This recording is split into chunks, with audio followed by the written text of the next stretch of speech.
Hi guys, what is up and welcome back to my channel. My name is Shin. If you have not been here before, welcome. If you have been here before, welcome back. You guys know what is up with that. So I am a makeup addict, a makeup lover, whatever you'd like to call me. I cover everything here on my channel from drugstore all the way up to luxury makeup products. I do fashion and skincare videos as well. This one happens to be a fragrance video. So I have been sparkling in some fragrance. If that is something you guys are interested in, make sure you do hit that red subscribe button down below, as well as that bell notification to stay up to date with my videos, because you guys know I'm not the most frequent uploader and I tell you in every video. So today's video, we're going to be discussing a new scent subscription box. Well, not new, but new to me. I was previously subscribed to Scentbird and I decided to take a break from that and actually subscribe to ScentBox. So this little box right here, this little bag right here, I got my first month, so I thought I would talk to you guys about it and kind of compare it to Scentbird. I do have some previous videos on Scentbird. I will link those down below if you want to watch, but I'd like to kind of compare it to it, see which one I like better, and kind of give you guys the scoop on what one I think you guys might like better. So if you're interested in not only seeing what I got, but seeing a comparison between the two fragrance monthly subscriptions, then just keep watching. Okay, so like I said, we're going to be talking about ScentBox primarily in this video. Now, I did mention I did subscribe to Scentbird previously. I did do a full roundup of what I thought about Scentbird, the fragrances I got not too long ago. I actually think I'll just put that video down below. It'll give you an idea of what I think about the subscription box as a whole. But I came across ScentBox and I'm like, what is the difference between ScentBox and Scentbird? So I went on there and the prices are fairly similar. So starting out your first month, you can get it for $9.72. Prices are in US, so after that it'll be $15.95 a month after. Again, this is in US dollars and there is a shipping charge on top of that. I think it's around $5. But I will post it in the comments below. The details kind of just if you do the base, which it's starting out, it's for one fragrance. So if you decide to get two fragrances like I did, obviously there's an extra charge. And I actually decided to, because they do have premium fragrances on there, kind of similar to Scentbird in that you have to pay more for those, or you can just pay more upfront for your subscription, for a premium subscription, and get that added on. And then you can pick from any of the higher kind of fragrance choices they have, or the premium ones they call them.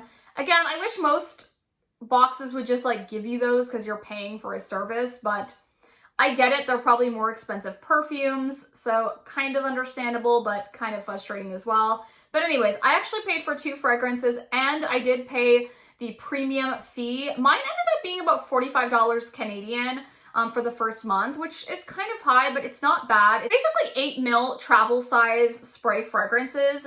Now, I'll get into one thing I really love about this. So we're gonna go ahead and open it. So it comes in this pretty blue packaging. Now, it just came in a little box like this because I got two that says ScentBox, and then they did send a 15% off code for a full-size bottle, because I think you can purchase actually full-size bottle on ScentBox, which I'm not sure if you can actually do that on Scentbird. I don't think you can. So you can purchase the full-size bottles on there. This is the thing I love. They send you an optimizer with every single fragrance. You don't have to pay $10 extra to get one. With Scentbird, you actually only get one ever, and you have to purchase them separately in like different colors. If you get two fragrances, you get one of these with every single fragrance, and aren't they pretty? This one's like a rose gold pinky tone, and this one is kind of like a black and red. It's just really, really beautiful. And yeah, so they're super, super pretty, I think. So I got obviously two fragrances. I got Carolina Herrera Good Girl. I have been wanting this one so much. Let me just read you the fragrance notes. This is another thing. They didn't send me like a card with the fragrance notes on it that I remember. Maybe I just didn't get it in this one. I'm hoping they do next time. I personally like to get that because I'm not like the best at fragrance notes, to be honest. Now, this is a sweeter perfume for sure. Now, it's the same thing as the Scentbird. You just twist it and it rolls up. Then you twist it back down.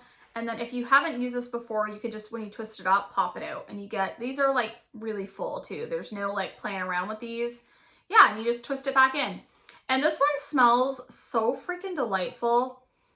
Oh, it's a beautiful perfume. Now this is described as a warm floral. It has tuberose, jasmine, and tonka bean. It's supposed to be a sensual, evocative fragrance born of the beautiful contradictions and ever-present duality of our modern woman and modern life. I think that's a crazy description. But yeah, to me, this is more of a warm, sweeter floral. It is more of a sweet fragrance. I really like this. If you haven't seen Carolina Herrera's, these Good Girl lines, it's kind of like the shoe. I think it's so pretty. I would love to have a full bottle of this one. I do really like it. And then the other one I got was an older fragrance that I had been wanting to try. And this is Dolce & Gabbana Pour Femme. Okay, so this is what the bigger bottle looks like. You can purchase it on Sephora. Again, you get 8 mils, the same as the other one. And this one's described as a fresh floral. It has jasmine, orange blossom, and marshmallow. I get all of that in this. I think this is a lovely fragrance. The one thing I've always said though about Dolce & Gabbana that I don't love as much about their fragrances is that they're so beautiful, but I don't feel like they last super long. And that's kind of the same with this one. I don't feel like it lasts as long as I would like it to, but I do really love the fragrance. It is more of a sweet fragrance. Obviously, I'm a sweet fragrance lover. If you watch my other videos, you will know that's the type of fragrance that I go for. But I liked both of these, and these are kind of more high-end scents that you can purchase at Sephora. And one of the reasons I did go over to ScentBox and want to try them is because they have way more fragrance options. Way more high-end, especially if you sign up for the premium subscription. Just so many more options for fragrances. It's unbelievable. They have the Carolina Herrera line. They have Dolce & Gabbana. They have Moschino. There is so many freaking fragrances available on here. Let me just pick. Okay, so they had Armani fragrances, Michael Kors, Ali Saab, which I love the Ali Saab fragrances. Juliet Has a Gun, Jimmy Choo, Victor and Rolf, Ariana Grande, Marc Jacobs, Mugler, all kinds of fragrance options and some newer fragrances. My biggest issue with Scentbird, and you guys know if you watched my wrap-up video, was that I never felt like they had enough fragrance options that I wanted after I had subscribed for a few months. I feel like I'm going to get a good few months out of ScentBox before I get bored because they have so many good fragrances, so many options. So you can see kind of like mine, like if you do 1 month or 2, I did 2. So you have this calendar and you add them into your calendar and they'll send you from your calendar each month. I think that's really freaking cool. And then they give you kind of coupon codes per your order, like you get the 15% off for a full bottle.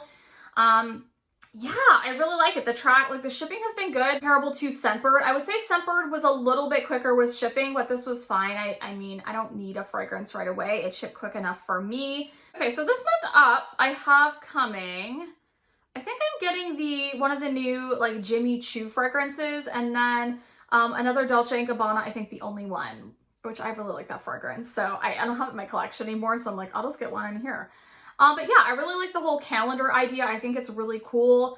I personally, so one thing that is not, I think the main difference in the two between ScentBox and Scentbird is definitely more personalized. So they get you to do a quiz, they ask you a bunch of questions, they try to personalize your fragrance if you don't want to pick them. I personally don't care about that. I already know what I like. If you're like a newbie to fragrance, I think you might like Scentbird for that reason. But I'm not like super new into fragrance. I am, but I still know what I like. So I can just search through fragrances as long as there's a search bar and I'll pick what I want. So I don't care about that personalization aspect. Now I will say also on ScentBox, they do have like gift sets you can purchase, which is similar to Scentbird. You can purchase, I think, full size. I don't know if you can on Scentbird, so that could be different as well. And they do have on Scentbird and ScentBox like options to pick like candles and things as well that are more full size, I think, with your monthly subscription. That's something new, and I've seen that on both of them, so I think those are options on both. But I definitely would say that Scentbird is more personalized, whereas ScentBox is more just like pick your own fragrance each month, which I personally would rather do. I don't really care about the quiz. I don't think it helps that much. Maybe that's just me. I don't know. If you like a more personalized experience, but I don't really care about that. I can look up what I need to look up. I get reviews off YouTube. I go in store if I can. If I smelled a fragrance previously that I liked, I'll go and pick that. So I don't care about that. So Overall, guys, I know this is a little bit rambly. I personally like ScentBox better. I'm going to stay with ScentBox. I'm not going to resubscribe to Scentbird right now. And I think if you are someone like me, you actually may enjoy the service more. But that was like my first month. I love that you get the optimizers and they're really, really pretty, nice quality. And I do feel like actually the fragrances themselves are filled up fuller than they were in Scentbird. Like you get a pretty full fragrance. I've actually already used these, so these were completely full when I got them. And I do find sometimes Scentbird, the fragrances have like a little bit not full, and I want my full 8 mils for the price. So I personally like ScentBox better. I do. I like it better so far. I'm going to keep going with it, see if I continue to like it. You guys will have to let me know if you've tried either subscription service and what your guys' thoughts were. But I think that's going to wrap up the video. That was my first month with ScentBox, and that was kind of a quick comparison of the two. If you like more personalized service, you may want to go with Scentbird. If you like a less personalized but more fragrance options, I would say go with ScentBox. But yeah, that's going to do it for this video. If you liked it, make sure you do give it a thumbs up. If you want to see more ScentBox unboxings or talking about fragrance, let me know. I love to talk about fragrance more so now. I love you guys so much though, and I will see you in the next video.